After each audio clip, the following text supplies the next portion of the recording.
안녕하세요. 행공신 TV입니다. 오늘 영상의 주제는 미래엔 초등수학 문제집 활용 방법입니다. 초등수학 문제집이 종류가 워낙 많다 보니까 우리 부모님들이 선택하시는 게 쉽지가 않은데요. 그래서 미래엔 출판사에서 만든 수학 문제집 중에 네 가지를 제가 소개를 해보겠습니다. 수학 중심, 유형 맞장, 문제 해결의 길잡이 원리편, 그다음에 심화편 이렇게 네 가지고요. 제가 다른 강의나 뭐 책이나 뭐 포스팅, 네, 블로그 포스팅을 하거나 컨설팅을 할 때 항상 강조하는 게 수학 문제집의 선택의 1순위 기준은 난이도입니다라고 강조를 해서 말씀드리죠. 네, 그래서 난이도는 편의상 5단계로 구분을 해요. 저는 그래서 1단계 기본, 2단계, 3단계 응용, 4단계, 5단계 심화 이렇게요. 이렇게 구분을 하고요. 그다음에 각각의 문제집을 좀 자세히 알아보겠습니다. 먼저 수학 중심. 수학 중심은 난이도 2로 보입니다. 다만 기본 위주면서 실전을 일부 고려한, 그래서 3보다는 1에 가까운 2 정도의 문제집으로 보이고, 그러면 이제 첫 번째 문제집으로 이제 고민을 해볼 만하죠. 그다음에 이 수학 중심이란 문제집에 있는 문제들 중에서 난이도가 가장 높은 문제는 요 정도 수준이에요. 어느 정도냐면, 자, 어떤 수에 346을 더해야 할 것을 잘못하여 364를 더했더니 521이 되었습니다. 바르게 계산한 값을 구해보세요.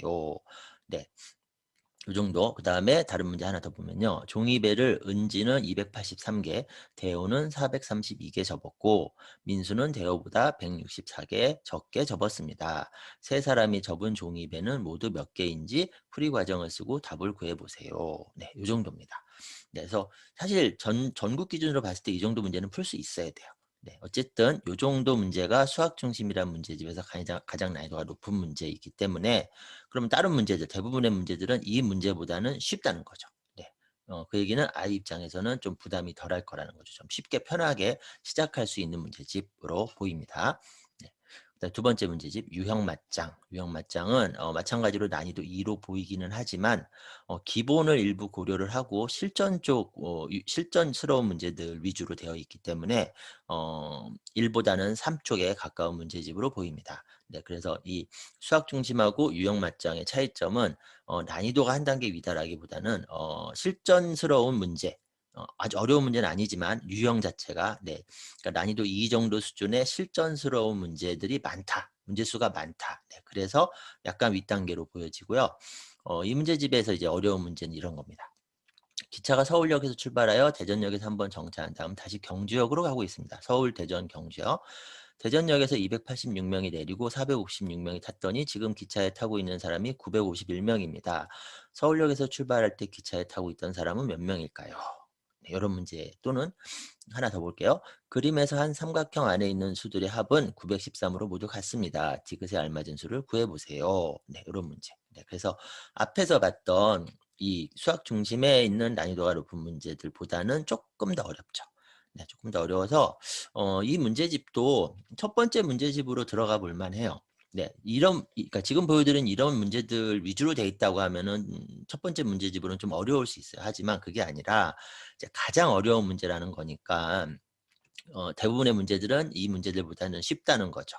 네, 그리고 그러니까 쉬운 실전스러운 문제들이 많다. 네, 그래서 얘도 이제 첫 번째 문제집으로 들어가 볼 만합니다. 네, 제가 뒤쪽에서 다시 한번 정리는 싹 해드릴 거예요. 네 가지 정도 유형으로 나눠가지고.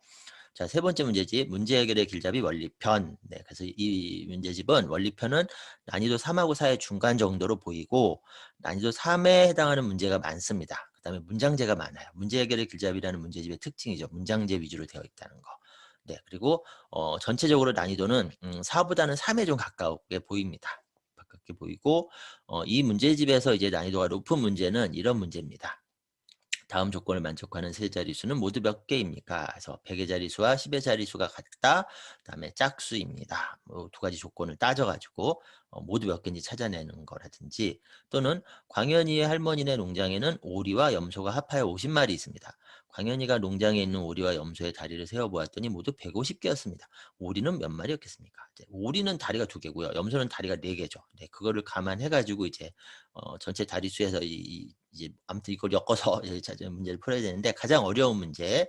네 그래서 이 난이도의 문제들 위주로 돼 있는 게 아니라 요거보다는 쪼끔 아래쪽 난이도의 문제들 위주로 돼 있다는 거. 그다음에 난이도 3과 4의 중간이기 때문에 첫 번째 문제집으로 들어가는 거는 쪼끔 네 힘들 수 있어요. 그러니까 수학을 잘하는 아이라면 괜찮지만 네 그런 아이들은 아직은 많지는 않거든요. 특히 저학년일수록 네 자신감이 더 중요하기 때문에 그것보다 이제 두 번째 문제집으로는 이제 충분히 고려해 볼 만한 문제집이죠.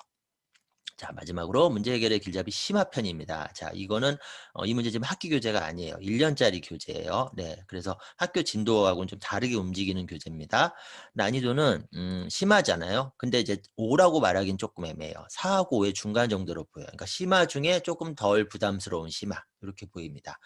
그래서 난이도 3 문제도 좀 있고 난이도 4 문제가 좀 많아요. 많고 그다음에 이제 난이도 5에 가까운 문제들도 좀 있긴 하죠.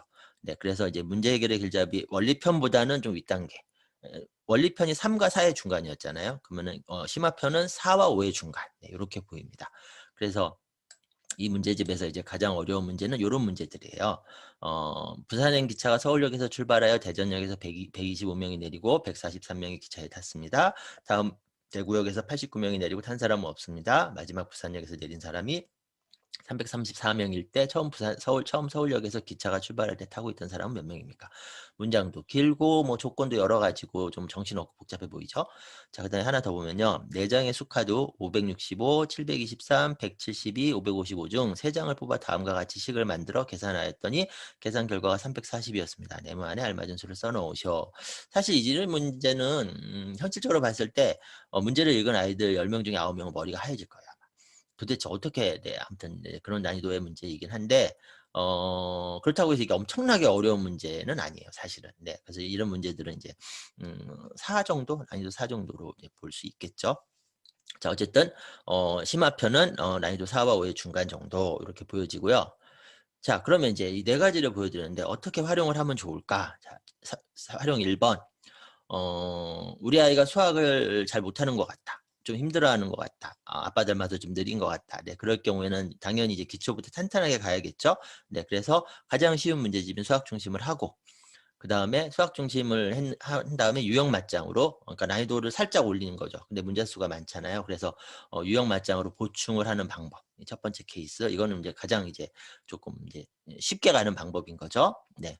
그다음에 두 번째 방법은 뭐 잘하는지는 잘 모르겠는데 그래도 뭐 '못하는 건 아니다. 그냥 웬만큼 한다. 근데 확실하진 않다.' 자 이럴 경우에는 수학 중심이나 유형 맞장 중에 하나를 하고 그다음에 문해길 원리편을 두 번째로 하는 경우. 네 요렇게요. 근데 만약에 이렇게 한다 그러면은 저라면 유형 맞장 쪽을 할 것 같아요. 유형 맞장하고 문해길 원리하고 네 이렇게요. 자 그다음에 세 번째 케이스. '우리 애 꽤 한다. 못하지 않는다. 네. 뭐 엄청나게 잘하는 건 아니지만 그래도 뭐 충분히 한다. 네. 다만 확인을 좀 하고 싶다. 네. 이럴 경우에는 유형 맞장하고 문해결 원리하고 심화에 도전을 하는 거죠. 자 그리고 요렇게 할 경우에는 유형 맞장에 있는 문제를 다 풀 필요는 없어요. 네. 그래서 비슷한 난이도 비슷한 유형의 문제는 한두 문제 푼 다음에 스킵해서 이럴 경우에는 이제 문제 속가내기가 좀 중요합니다. 그래서 유형 맞장에 너무 많은 시간과 에너지를 쏟지 말고 얘는 이제 혹시 모르니까 한번 다지고 네 그런 의미로 생각하고 문해결 원리 쪽을 오히려 활용을 하면서 이 우리 아이의 그 문장제 문제 풀어낸 능력을 좀 체크를 하고 그다음에 이걸 아마 잘 풀 거예요. 네 요 정도 아이라면은. 그러면 이제 시간이 남을 거라고요. 그때 이제 심화 쪽을 좀 도전을 해 보는 네 이런 케이스가 있을 수 있고요. 마지막으로 "우리 애 수학 잘해요." 자 그러면은 굳이 기초나 그러니까 난이도 1, 2의 문제집에 시간을 뺏길 필요는 없다고 봅니다 저는. 그래서 바로 문해결 원리로 치고 들어가고 그다음에 이제 문해결 심화 쪽으로 네 하는 방법이 훨씬 더 효율적일 거라고 생각이 됩니다. 자 어쨌든 방법은 복잡하지 않아요. 일단 해당 수학 문제집의 난이도가 전국 기준으로 어느 정도 난이도의 문제집인지를 파악하는 것 하나. 그다음에 두 번째 가장 중요한 현재 내 아이의 수학 실력이 어느 정도인지를 파악하는 것. 요 두 가지가 파악이 되면 이제 결합하면 됩니다. 그래서 거기에 맞춰서 첫 번째 문제집 뭐 하고 두 번째 문제집 뭐 하고 요렇게 하면서 학기당 두 권. 네. 요렇게 풀면은 내신 대비는 초등 때 내신 대비는 충분히 해결이 됩니다. 네. 자세한 내용은 제가 쓴 책 중에 우리 아이 수학 고수 만들기 책이 있거든요. 네, 이 책에 잘 정리해 놨으니까 네, 한번 쭉 읽어 보시고요. 그리고 무엇보다 중요한 거는 공부 전체에서 시기별 1 순위가 뭔지 2 순위가 뭔지 이걸 파악을 하셔야 돼요. 네, 그래서 예를 들어서 우리 애가 지금 3 학년 1 학기다. 그러면은 요 영상.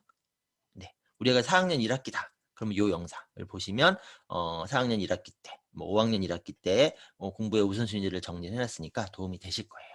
네. 그리고 수학은 그냥 요 4개 강의 들으시면 돼요. 네. 그러면은 '아 우리나라에서 수학 공부 잘하려면 이렇게 해야 되는구나.'라는 게 정리가 확 되실 거니까 네 요 영상도 요 강의도 참고를 해 보시고 제가 블로그에다가 일정을 올립니다. 도움 되셨다면 구독하기 잊지 마시고요. 미래엔 초등수학 문제집 활용 방법 영상은 여기까지입니다. 감사합니다.